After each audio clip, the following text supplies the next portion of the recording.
They have become the go-to drug for weight loss and blood sugar management. There is a place for it. I'm not against them, but I think there's a lack of education. People don't realize necessarily that weight loss is not just coming from fat, it's also coming from your lean mass. I'm Arielle Creager, a certified nutrition specialist candidate and longtime personal trainer, and I am unpacking in this video the hidden costs of using Ozempic and similar GLP-1 medications, especially if you're not pairing them and the use of these with the right support. We are talking today about muscle loss, nutrient deficiencies, and long-term risks that are totally preventable with the right strategy. Let's talk about muscle loss. It's real and it's risky. My 76-year-old lost 20 pounds. It's another semaglutide, and she lost so much muscle. She'd been training with me for 5 years. Sarcopenia at that age, and muscle atrophy is not what you want to be going for. Up to 40% of weight loss on semaglutide can come from your lean mass. That is what one study shows. I'll drop that below. And that's a huge red flag, because when you lose muscle, you don't just lose your strength, you're losing metabolic power. Your resting metabolism slows down because muscle mass on your body increases your metabolism. Your risk of frailty and injury goes up, and in older adults, that can mean a faster path to falls, weakness, lost independence, and as I will talk about later, potential, loss of bone strength. Muscle is your metabolic engine, so losing it, it's a long-term trade-off that just isn't worth it, but there are ways to combat that muscle loss. Nutrient deficiencies are really important also to talk about when taking a semaglutide. GLP-1 drugs work by slowing your digestion, reducing your appetite, which sounds great. It works for a lot of people. Again, not hating on them, but are you optimizing your nutrition when you are eating? Until you realize that people on these meds don't eat enough protein, iron, calcium, folate, B vitamins,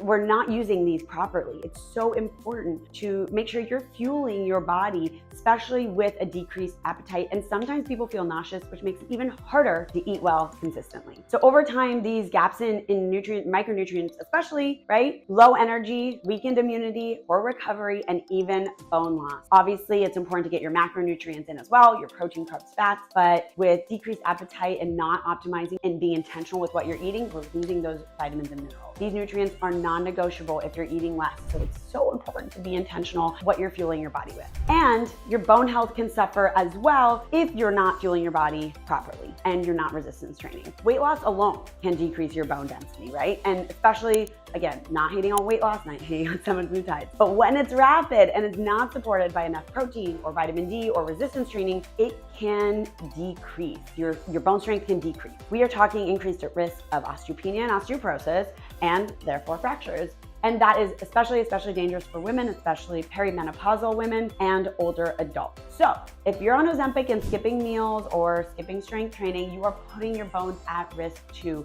It is so important to have the right plan to support you on this GLP-1 journey. What can you do instead? There's lifestyle fixes or maintenance. Maybe you're already working out. You gotta maintain it. So these side effects that I'm talking about, they're not guaranteed. Everyone reacts differently, but especially if you are combining these GLP-1 medications with intentional lifestyle changes, the outcomes are so much better. So this is my top 3 recommendations for every client that I work with is on a GLP-1 or is thinking of being on one. I recommend resistance training 2 to 3 times a week because lifting weights can prevent or even reverse muscle loss during the weight loss journey. Prioritizing protein, aiming for at least 1.2 to 1.6 grams per kilogram of body weight. And if that is too crazy right now, start with 0.8 to 1 gram per kilogram of body weight. It's so important to maintain your muscle. And the third recommendation is really monitor or be intentional with your micronutrients. You can use a tracker, work with a nutritionist, but you want to make sure you're getting your calcium, your vitamin D, your B vitamins, all those vitamins and minerals that are important for every system in your body. So to summarize, Ozempic can absolutely be a part of a healthy weight loss journey.